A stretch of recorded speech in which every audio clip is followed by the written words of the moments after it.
Hello friends, IAS Hindi YouTube channel में आप सभी का स्वागत है। देखिए 69th BPSC के लिए जो प्रीलिम्स करंट अफेयर सीरीज़ चल रही है उसमें हमारा ये पार्ट सेकंड है। उम्मीद है आपने पार्ट 1 देख लिया होगा और आगे भी जो है हर अब पर डे कॉन्टीन्यूस आपको जो है करंट अफेयर वीडियोज़ मिलेंगे और शाम को 5 बजे डेली आपको जो है MCQ सीरीज़ भी कराई जाएगी, जो कि MCQ सीरीज़ जो है करंट और स्टैटिक सेक्शन से मिक्स में आएगी, जो कि आपके लिए काफ़ी इंपॉर्टेंट है।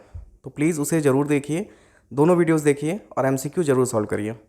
ये PDF आपको हमारे टेलीग्राम चैनल पे मिल जाएगी, जिसका लिंक डिस्क्रिप्शन में दिया गया है। आप वहाँ से इसे डाउनलोड कर सकते हैं। ये टोटली फ्री है, कोई आपका चार्ज नहीं लिया जा रहा है। इस सीरीज़ का मेन मकसद क्या है कि जैसे मान लीजिए अगर आपके 40 क्वेश्चन एग्ज़ाम में आते हैं तो 90% हमारी सीरीज़ से आते हैं। ये पिछले 4 साल से हो रहा है, तो आप भी जो है इसका बेनिफिट ले सकते हैं। जो नए लोग हैं ये उनके लिए इन्फॉर्मेशन है। आइए शुरू करते हैं। एक ख़ास बात और है कि अटेंटिव रहिएगा। ये सीरीज़ यहीं पे पढ़िए, यहीं पे रिवाइज़ करिए, आपको एक्स्ट्रा कुछ भी नहीं करना है। तो जो भी क्वेश्चन इस सीरीज़ में बीच बीच में वीडियो में आपसे पूछे जाएंगे, आपको उसका आंसर कमेंट सेक्शन में ज़रूर देना है। और अगर वीडियो पसंद आता है तो लाइक ज़रूर करें। आइए देखते हैं। देखिए पहला टॉपिक है मीठी क्रांति। तो बिहार में मीठी क्रांति शुरू की गई है। ये किससे संबंधित है? शहद उत्पादन से। तो बिहार का एग्ज़ाम है और बिहार से रिलेटेड है, तो ये काफ़ी इंपॉर्टेंट है, याद रखिएगा। तो बिहार में मीठी क्रांति शहद उत्पादन को बढ़ावा देने के लिए केंद्र सरकार ने राज्य के 17 जिलों का चयन किया है। इसमें सबसे खास बात यह है कि इसमें 30% हिस्सेदारी महिलाओं की होगी। नेक्स्ट देखते हैं। आपने सभी जो है अब तक अपने जो भी करंट अफेयर से आप जहाँ से भी पढ़ रहे हैं, आपने वहाँ पढ़ लिया होगा कि बिहार का दूसरा चिड़ियाघर अररिया जिले के रानीगंज प्रखंड में बनाया जा रहा है। यह स्थान नेपाल और पश्चिम बंगाल के नज़दीक है। अगर ये दूसरा है तो पहला कौन सा है? तो संजय गांधी जैविक उद्यान, जिसे संजय गांधी वनस्पति और प्राणी उद्यान कहते हैं, जो पटना में है, वो हमारा पहला चिड़ियाघर है, जिसकी स्थापना 1973 में की गई थी। नेक्स्ट देखते हैं। स्वच्छ सुजल शक्ति सम्मान 2023। तो भारत सरकार के जल शक्ति मंत्रालय के पेयजल एवं स्वच्छता विभाग द्वारा बिहार की बबीता गुप्ता को मोस्ट इंपॉर्टेंट याद रखिएगा, बिहार की बबीता गुप्ता को स्वच्छ सुजल शक्ति सम्मान 2023 के लिए चयनित किया गया है। नेक्स्ट देखते हैं। 5वां आसियान भारत व्यापार शिखर सम्मेलन।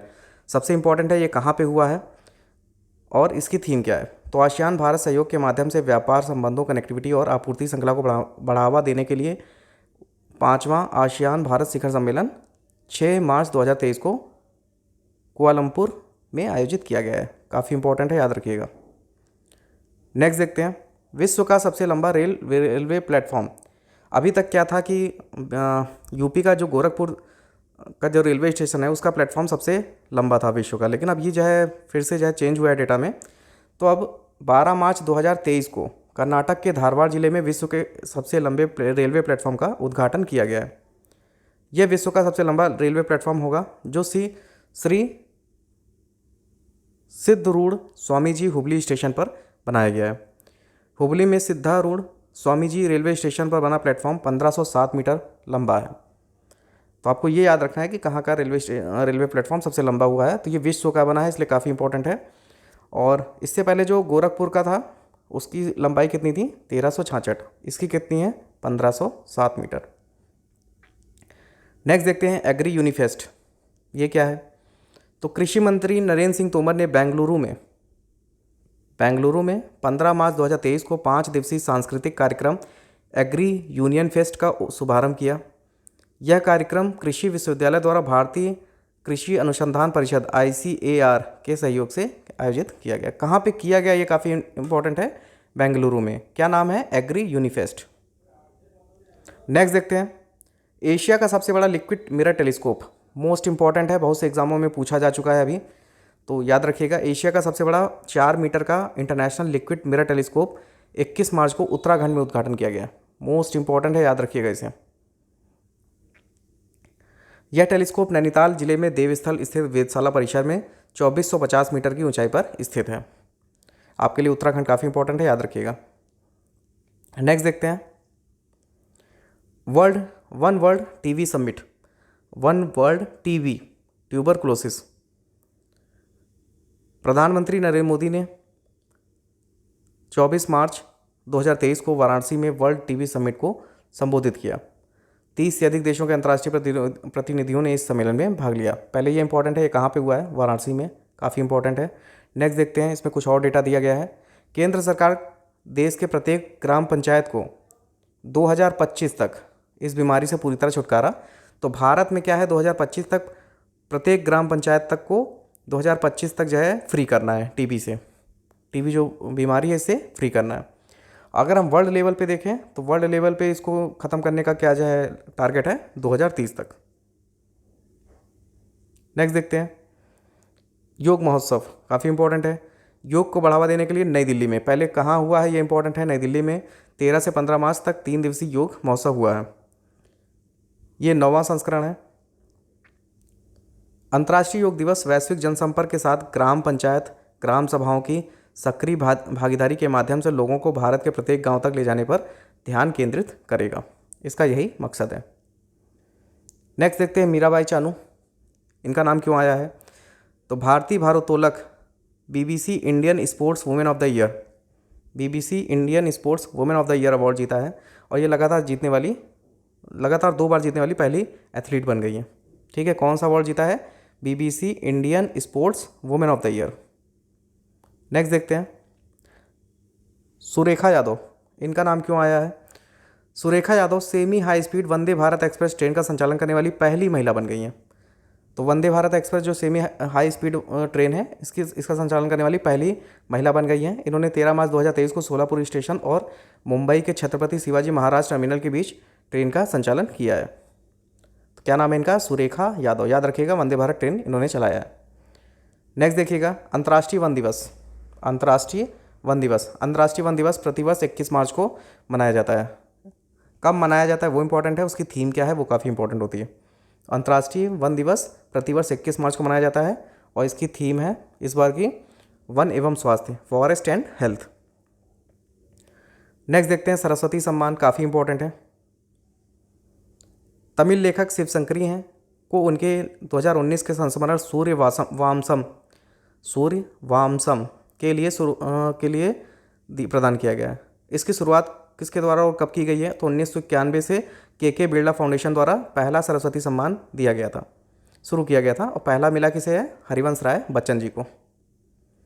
याद रखिए आपके लिए क्या नाम काफ़ी इंपॉर्टेंट है, शिवशंकरी और सूर्यवामसम। शिवशंकरी सूर्यवामसम क्या मिला है? सरस्वती सम्मान। नेक्स्ट देखते हैं सैन्य अभ्यास फिंजेक्स, नाम याद रखिएगा फिंजेक्स। पहला है इसलिए काफ़ी इंपॉर्टेंट है, याद रख लीजिए, रट लीजिए। पहला संयुक्त सैन्य अभ्यास है, पहला है, यहाँ क्लियरली मेंशन किया गया है, ये पहला हुआ है। किसके बीच हुआ है? भारतीय थल सेना एवं फ्रांसीसी सेना के मध्य। भारतीय थल सेना एवं फ्रांसीसी सेना के मध्य हुआ है, पहला संयुक्त सैन्य अभ्यास है।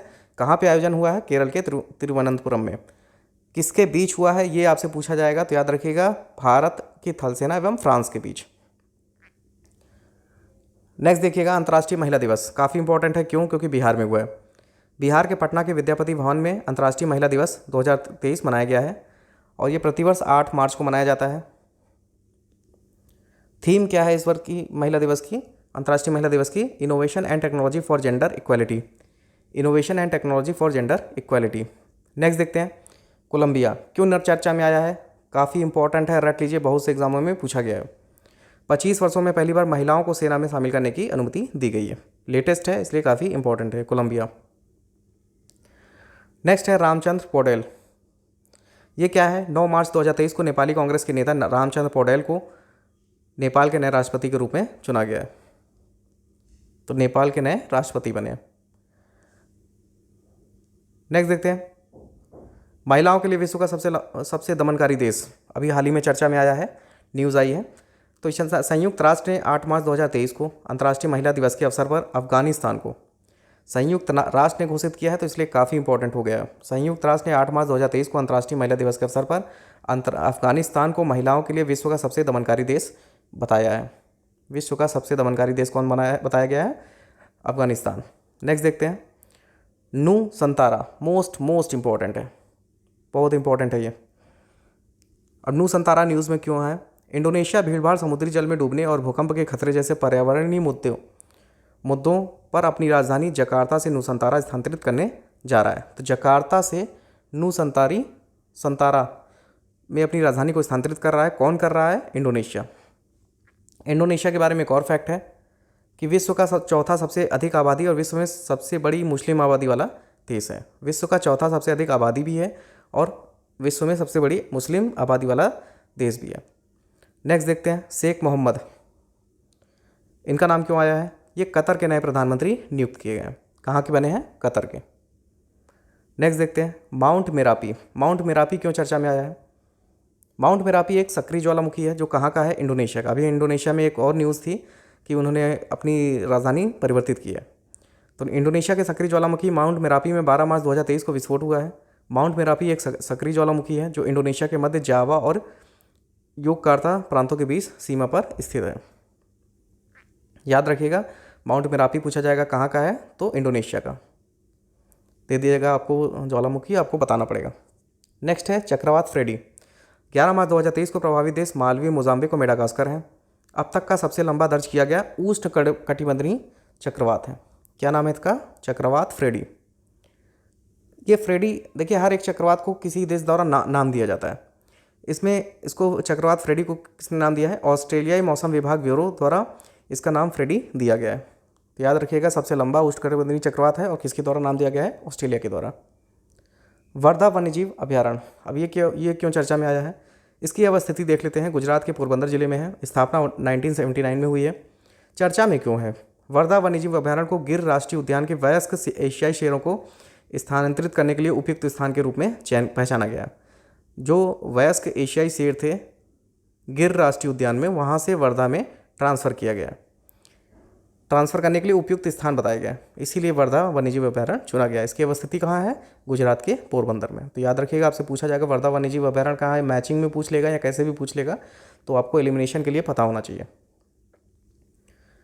नेक्स्ट है मोस्ट इंपॉर्टेंट है world happiness report 2023। World happiness report 2023 किसके द्वारा जारी किया गया है? संयुक्त राष्ट्र सस्टेनेबल डेवलपमेंट सॉल्यूशन नेटवर्क द्वारा। संयुक्त राष्ट्र सस्टेनेबल डेवलपमेंट सॉल्यूशन नेटवर्क द्वारा प्रकाशित किया गया है। शीर्ष 3 देश कौन है? मोस्ट इंपॉर्टेंट है, आपको पता होना चाहिए फिनलैंड का नाम। टॉप 3 में अगर हम देखें तो पहले स्थान पे कौन है? फिनलैंड, सेकंड पे डेनमार्क, थर्ड पे आइसलैंड। भारत की स्थिति काफ़ी इंपॉर्टेंट हो जाती है, तो भारत 126वें स्थान पर है। वर्ल्ड हैप्पीनेस रिपोर्ट में भारत की स्थिति 126वीं है और सबसे खराब स्थिति किसकी है? अफगानिस्तान की। आपको पता होना चाहिए कि अभी अंतर्राष्ट्रीय महिला दिवस के अवसर पर हमने ऊपर पढ़ा था कि अफगानिस्तान को महिलाओं के प्रति सबसे दमनकारी देश घोषित किया गया। नेक्स्ट है आईसीसी विश्व टेस्ट चैंपियनशिप। कहाँ पे आयोजन हुआ है? लंदन में। किसके बीच हुआ था? भारत और ऑस्ट्रेलिया के बीच। जीता कौन? ऑस्ट्रेलिया। भारत क्या है? सेकंड है। नेक्स्ट क्या है? प्लेयर ऑफ द मैच किसे घोषित किया गया है? ट्रेविस हेड के द्वारा।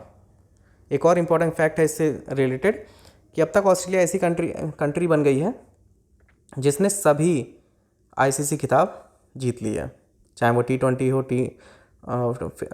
ODI हो, टेस्ट हो या फिर अंतर्राष्ट्रीय टेस्ट चैंपियनशिप हो, सब जीत लिया। दुनिया की पहली टीम बन गई है। हर घर गंगा का जल, ये योजना किसके द्वारा शुरू की गई है? बिहार सरकार द्वारा। काफ़ी इंपॉर्टेंट है। इसमें होगा क्या? इसमें गंगा नदी के पानी को पाइपलाइन के द्वारा राजगीर, गया, बोधगया एवं नवादा जिलों को उपलब्ध कराया जाएगा। नेक्स्ट देखते हैं नई चेतना अभियान। केंद्र सरकार की योजना है। नई चेतना अभियान किसके द्वारा है? केंद्र सरकार की योजना है। राष्ट्रीय ग्रामीण आजीविका मिशन के तहत इस अभियान को शुरुआत की गई है। इसका उद्देश्य क्या है? लैंगिक हिंसा के खिलाफ महिलाओं व लड़कियों को जागरूक करना। जैसे आपको पता है कि लैंगिक हिंसा जो है काफ़ी हॉट टॉपिक रहता है किसी भी सरकार के लिए, तो उसी से उसका निराकरण करने के लिए लैंगिक हिंसा के खिलाफ महिलाओं व लड़कियों को जागरूक करना नई चेतना अभियान का मुख्य उद्देश्य है। थीम क्या है? लिंग आधारित हिंसा।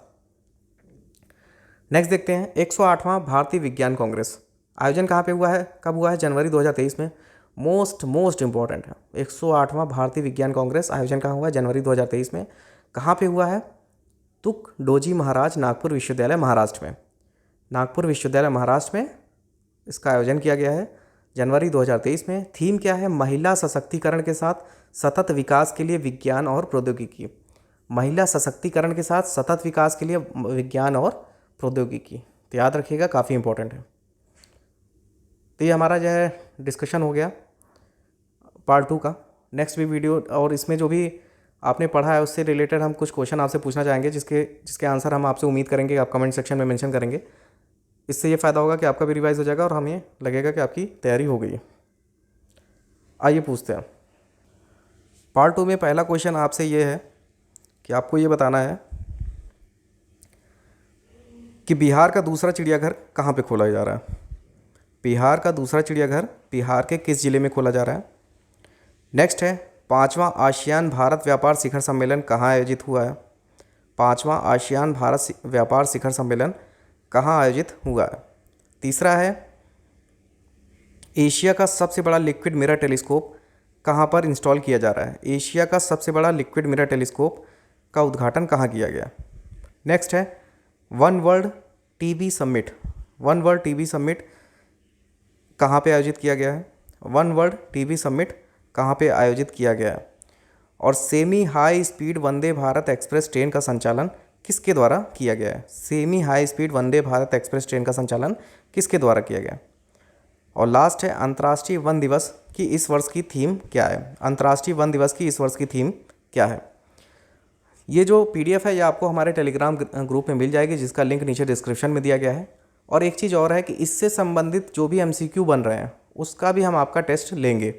उसका भी वीडियो डेली शाम को 5 बजे कल से मिलेगा, यानी मंडे से 11 सितंबर से आपको डेली 5 बजे MCQ के वीडियोस मिलेंगे। उसे ज़रूर सॉल्व करें और उसका भी जो भी PDF है या फिर सोल्यूशन है सभी हमारे टेलीग्राम ग्रुप में मिल जाएगा, तो उसे ज़रूर ज्वाइन करें। Thank you friends, keep watching, keep sharing.